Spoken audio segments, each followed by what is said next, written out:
चलिए आज जानते हैं कुछ कमाल के फ्रेजेस जो स्पोकन इंग्लिश में काफ़ी यूज़ किए जाते हैं। जैसे आई एम सिक। अब आई एम सिक इसका मतलब ये ना निकालिएगा कि मैं बीमार हूँ, क्योंकि मैं इसकी बात नहीं कर रहा हूँ। ये तो होता ही है, लेकिन एक इसका दूसरा भी अर्थ होता है स्पोकन इंग्लिश में। ठीक है, आगे हम जानेंगे। आई would better, I would better, I would better. अब इसका मतलब ये नहीं कि मैं अच्छा होता, नहीं। ठीक है, कुछ और अर्थ होता है, आगे जानेंगे इस चीज़ को भी। आई फील लाइक, यह भी कमाल का फ्रेज है, काफ़ी यूज़फुल है, स्पोकन इंग्लिश में खूब चलता है। I am eager to, I am bound to, I am poised to and it's my go. ये सारे के सारे बहुत कमाल के फ्रेजेस हैं और स्पोकन इंग्लिश में बहुत यूज़ किए जाते हैं। तो चलिए आइए वीडियो को शुरू करते हैं। और शुरू करने से पहले मैं ये चाहूँगा कि वीडियो को आप लाइक करते चलें तो ज़्यादा अच्छा रहेगा। ऐसा ना हो कि वीडियो में इतने खो जाएं कि आप भूल ही जाएं। तो चलिए वीडियो को शुरू करते हैं। I am sick, I am सिक। तो अब सिंपल सा इसका अर्थ निकलता है मैं बीमार हूँ। ये तो होता ही है, लेकिन इसका अर्थ ये भी होता है मैं परेशान हूँ। ठीक है, जैसे हम ये कहते हैं यार मैं तुमसे तो तंग आ गया हूँ, या फिर मैं तुमसे तो परेशान हूँ।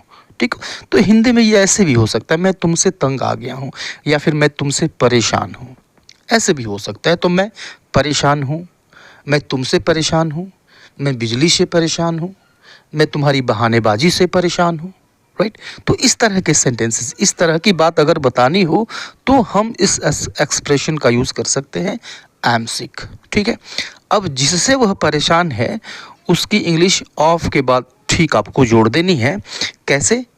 मैं तुमसे परेशान हूँ, I am sick of you, I am sick of you.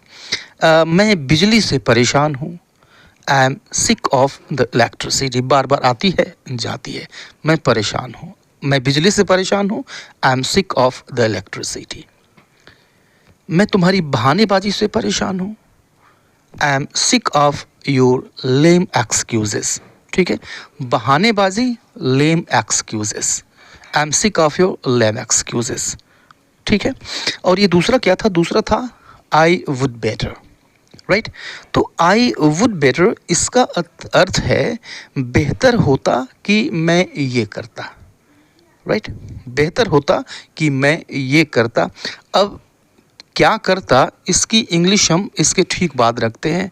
जैसे बेहतर होता मैं वहाँ चला जाता, बेहतर होता मैं घर पे ही रहता, बेहतर होता मैं अंग्रेजी सीख लेता, काफ़ी काम का हो जाता।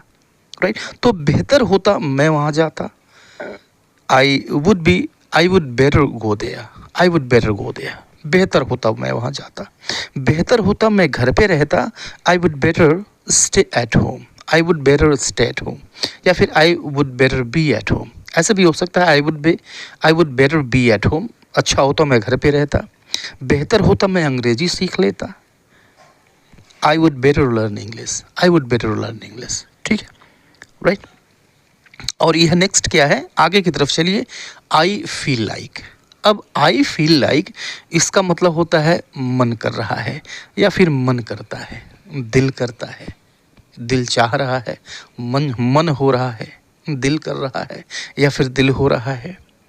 जैसे हम बार बार ये कहते हैं कि मेरा सोने का मन कर रहा है, मेरा एक कप चाय पीने का मन कर रहा है, मुझे तुमको पीटने का मन कर रहा है। ठीक है, अब इसके लिए आई फील लाइक को यूज़ करते हैं, और आई फील लाइक के बाद हम वर्ब की आईएनजी फॉर्म यूज़ करते हैं। जैसे मेरा सोने का मन कर रहा है। ठीक है, तो आई फील लाइक और क्या मन कर रहा है भाई? तो सोने का, sleeping, I feel like sleeping. मेरा चाय पीने का मन कर रहा है, I feel like taking tea. ठीक है, आई फील लाइक मेरा मन कर रहा है चाय पीने का, टेकिंग टी। जो मन कर रहा है उसकी आईएनजी फॉर्म, उसको आईएनजी फॉर्म में रख दीजिए, I feel like taking tea. मेरा तुम्हें पीटने को मन कर रहा है, I feel like beating you. मन कर रहा है, आई फील लाइक, दिल कर रहा है, दिल चाह रहा है, आई फील लाइक।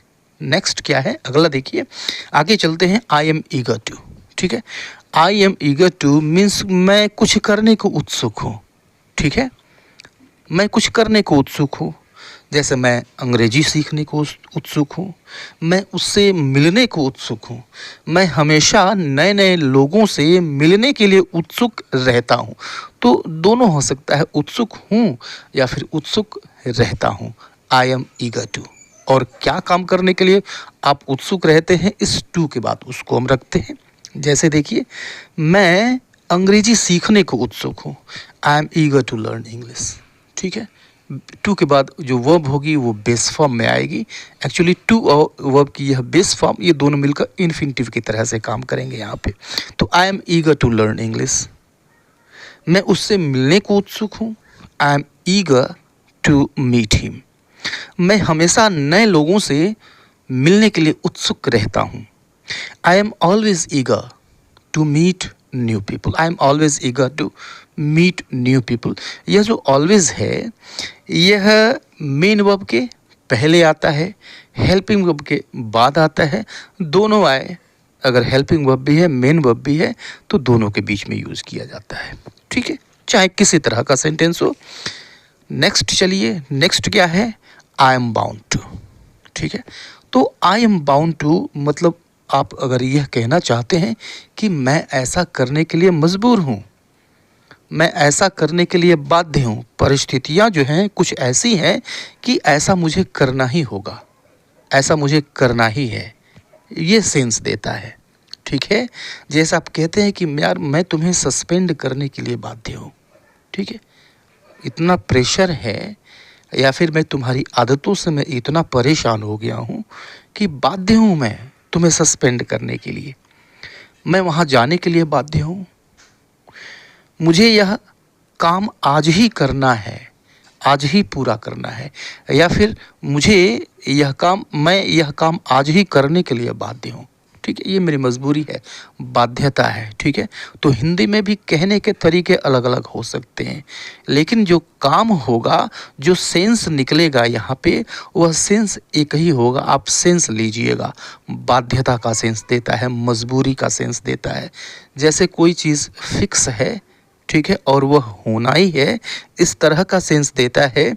मैं तुम्हें सस्पेंड करने के लिए बाध्य हूँ। ठीक है, फिक्स हो गया है, मैंने तय कर लिया है। I am bound to suspend you, I am bound to suspend you. मैं वहाँ जाने के लिए बाध्य हूँ। I am bound to go there, I am bound to go there. अब इस बाउंड के बाद हम इन्फिनिटिव को यूज़ करते हैं, टू और वर्ब की बेस फॉर्म यूज़ करते हैं। I am bound to go there, मुझे यह काम आज ही पूरा करना है। I am bound to complete this work today, I am bound to complete this work today. Right, next चलिए, अगला क्या है? I am poised to. Right, I am poised to मतलब कोई काम करने के लिए आप तैयार बैठे हुए हैं। ठीक है, कोई काम आप करने के लिए, तुरंत करने के लिए तैयार बैठे हैं, ऐसा यह सेंस देता है। मैं तुम्हारी सहायता करने के लिए तैयार हूँ। ठीक है, जब तुम कहो मैं तैयार बैठा हूँ, जब तुम कहोगे मैं तुम्हारी मदद कर दूंगा, मैं यह खतरा उठाने के लिए तैयार हूँ, मैं तुम्हारी बात सुनने के लिए तैयार हूँ, इस तरह के सेंटेंसेस। तो I am poised to help you, I am poised, मैं तैयार हूँ, और क्या करने के लिए? टू हेल्प यू, तुम्हारी मदद करने के लिए। तो पोइज्ड, उसके बाद से infinitive, I am poised to help you, मैं यह खतरा उठाने को तैयार हूँ। I am poised to take this risk, I am poised to take this risk, मैं तुम्हारी बात सुनने के लिए तैयार हूँ। I am poised to hear you, I am poised to hear you. और यह नेक्स्ट स्ट्रक्चर देखिए, नेक्स्ट एक्सप्रेशन क्या है कि इट्स माई गो। ठीक है, अब देखिए इट्स माई गो, इसका मतलब ये नहीं हुआ कि यह मुझे जाना है या फिर इस तरह का कुछ। देखिए सेंटेंस से हटकर कुछ, इसका जो एक्सप्रेशन है इससे हटकर, इसका अपने वर्ड से हटकर अर्थ है। इसका मतलब है कि यह मेरी बारी है, या फिर अब बारी मेरी है। जैसे उसकी सहायता करने की बारी मेरी है, चाल चलने की बारी मेरी है, अंदर जाने की बारी मेरी है। राइट, तो बारी है, उसकी सहायता करने की मेरी बारी है। इट्स माई गो, मेरी बारी है। टू हेल्प हिम, उसकी सहायता करने की। चाल चलने की बारी मेरी है। तो चाल चलने की बारी मेरी है। तो it's my go to make the move. It's my go to make the move, right. तो इट्स माई गो, ये मेरी बारी है, टू मेक द मूव, चाल चलने की। अंदर जाने की बारी मेरी है, तुम रुको अभी, ये मेरी बारी है अंदर जाने की। It's my go to go in, it's my go to go in, ठीक है। तो आपने देखा ये जो स्ट्रक्चर्स हैं, जो एक्सप्रेशंस ये हैं, ये काफ़ी काम के स्पोकन इंग्लिश में काफ़ी यूज़ किए जाते हैं, ठीक है। वीडियो कैसा लगा आपने ज़रूर लाइक कर दिया होगा, और चैनल को अब तक सब्सक्राइब नहीं किया है तो उसको सब्सक्राइब करते चलो। मिलता है नेक्स्ट वीडियो में, तब तक के लिए goodbye and take care.